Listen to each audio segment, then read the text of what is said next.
Selamat belajar untuk kita semua. Berjumpa lagi dengan saya Nova di 5 Panjaitan. Kali ini topik kita tentang bagaimana kedatangan bangsa barat atau Eropa ke dunia timur. Dunia timur yang dimaksud adalah benua Asia. Yang pertama, karena adalah faktor pendorongnya. Faktor pendorongan kedatangan bangsa barat ke benua Asia yaitu adalah berkembangnya ilmu pengetahuan dan teknologi, khususnya di dalam bidang geografi dan navigasi. Apa ini yang di bidang geografi dan navigasi? Itu adalah yang pertama tahu membuat kapal layar, kemudian tahu telah menemukan yang namanya kompas. Selanjutnya, kisah perjalanan Marco Polo yang menggambarkan bahwasannya kekayaan dunia timur dalam bukunya atau disebut dengan istilah Imago Mundi, Citra Dunia, dan 2 milion sejuta keajaiban. Jadi tugas Marco Polo inilah yang membuat orang-orang atau bangsa luar ingin menjelajah ke dunia lain atau disebut dengan salah satunya benua Asia, karena kisah perjalanan si Marco Polo ini menggambarkan bahwasannya daerah lain, dunia lain atau benua lain ternyata memiliki kekayaan yang sangat banyak dibandingkan negara-negara yang ada di Eropa, dan mereka mengetahui bahwasannya apa yang mereka butuhkan ada di benua Asia gitu ya. Selanjutnya adalah jatuhnya kota Konstantinopel pada tahun 1453.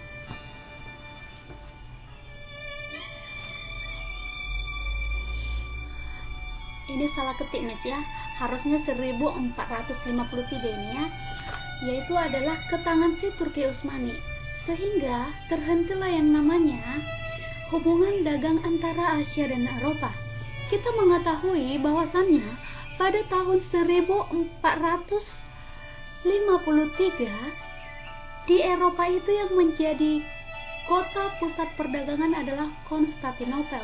Jadi yang mereka dagangkan di sana dari bangsa Asia ini sendiri adalah yaitu rempah-rempah tadi. Jadi karena Konstantinopel ini direbut oleh si Turki Utsmani, menyebabkan bangsa-bangsa Eropa lainnya tidak bisa menjalin hubungan dagang lagi dengan bangsa Asia. Oleh sebab itulah mereka menemukan jalan bagaimana caranya supaya mereka bisa mendapatkan rempah-rempah dari bangsa Asia. Selanjutnya adalah keinginan mewujudkan gold, glory, dan gospel. Ini adalah caranya si mereka setelah tiba nanti di Asia, khususnya Indonesia nanti yang akan kita bahas, yaitu adalah gold, itu adalah mencari kekayaan. Glory adalah mencari kejayaan, dan gospel adalah sekalian menyebarkan agama. Itulah sebabnya makanya di benua Asia khususnya Indonesia itu ada yang namanya agama Kristen, Katolik, dan Protestan yang dibawakan oleh si Portugis nanti dan si Belanda. Jadi apa saja yang diperdagangkan di Indonesia pada saat itu yaitu adalah rempah-rempah. Boleh kita lihat ya, ada buah pala, kemiri, kulit manis, bunga lawang, cengkeh, dan lain-lain. Jadi sebenarnya apa tujuan rempah-rempah ini semua? Jadi ini digunakan oleh bangsa barat atau orang Eropa pada saat itu adalah sebagai penghangat tubuh, baru untuk menambah citra rasa makanan dan penyegar gitu ya. Ini sangat banyak manfaatnya untuk kesehatan. Jadi kita sendiri pun bisa memanfaatkan ini di rumah. Contohnya kalau buat mie sup supaya lebih enak, dan untuk buat sup pasti menggunakan yang namanya rempah-rempah ini supaya rasa makanan kita lebih renyah dan lebih enak gitu ya. Selanjutnya, perjalanan samudra menimbulkan penemuan dan penguasaan daerah-daerah baru, udah pasti tadi ya. Jadi adalah beberapa tokoh yang melakukan penjelajahan. Yang pertama adalah negara Portugis. Negara Portugis dibawakan oleh si Bartolomeu Dias. Tepatnya itu dia menemukan yang namanya Tanjung Pengharapan. Letaknya ini di ujung selatan benua Afrika. Sementara si Amerigo Vespucci dia menemukan pedalaman benua Amerika Vasco da Gama menemukan Kalkuta, Alfonso Albuquerque di Selat Malaka.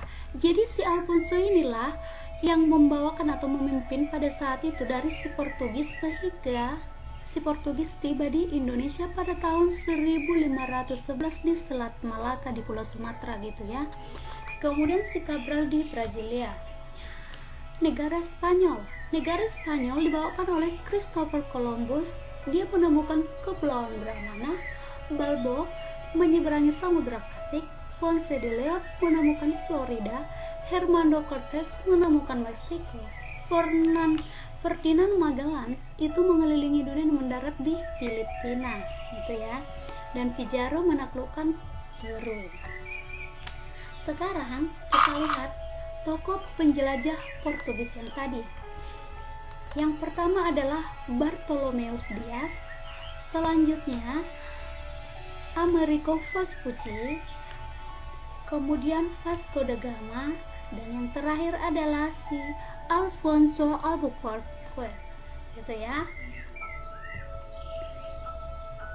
Sementara tokohnya si Spanyol yaitu ada si Christopher Columbus, kemudian ada si Ferdinand de Magellan, kemudian si Pizarro. Negara Prancis ada si Cartier menemukan sungai St. Lawrence, baru Champlain menemukan Quebec, Marquette menjelajahi sungai Mississippi. Selanjutnya negara Inggris secabut menjelajahi pantai Labrador. Sir Francis Drake mengelilingi dunia. Gilbert menjelajahi Newfoundland, dan Sir James Lancaster membuka hubungan dagang dengan beberapa kerajaan di Nusantara. Untuk negara Belanda yaitu adalah si Hudson menjelajahi sungai Hudson. Jacob van Eyck membuka hubungan dagang dengan beberapa kerajaan di Nusantara, dan si Cornelius de Houtman yaitu adalah menemukan daerah Banten. Jadi Belanda pertama kali tiba di Indonesia itu nanti dibawakan oleh si Cornelius de Houtman gitu ya. Tokoh penjelajah si Inggris yang pertama ada si Sir Francis Drake, kemudian yang kedua ada si Sir James Lancaster. Tokoh penjelajah si Belanda yang tadi, yang pertama ini adalah gambarnya si Cornelius de Houtman, yang kedua ini gambarnya si Jacob van Eyck. Sekarang kita melihat bagaimana peta penjelajahan si bangsa barat ke dunia timur, khususnya Indonesia gitu ya. Karena kajian kita ini membahas Indonesia, maka kita lihat yang pertama Portugis. Ini daerah Portugis melakukan penjelajahan dan dia menemukan Tanjung Harapan dulu. Setelah di Tanjung Harapan dia singgah, kemudian masuklah kepada si Selat Malaka. Jadi pertama kali si Portugis tadi di Indonesia tiba di Selat Malaka 1511, kemudian berlayar hingga sampai ke Maluku 1512 gitu ya. Kemudian kita masuk kepada Spanyol. Spanyol berada di mana? Spanyol terus melakukan perjalanan ke Tanjung Harapan tadi, baru langsung ke Pulau Maluku juga. Jadi nanti yang menjajah Indonesia bagian timur di Maluku itu yang pertama kali adalah Portugis dan Spanyol. Selanjutnya si Belanda. Si Belanda melakukan penjelajahan tadi hingga sampai yang pertama kali daerah Banten gitu ya. Sementara si Inggris, bagaimana dia perjalanannya? Si Inggris melakukan perjalanan ke India dulu.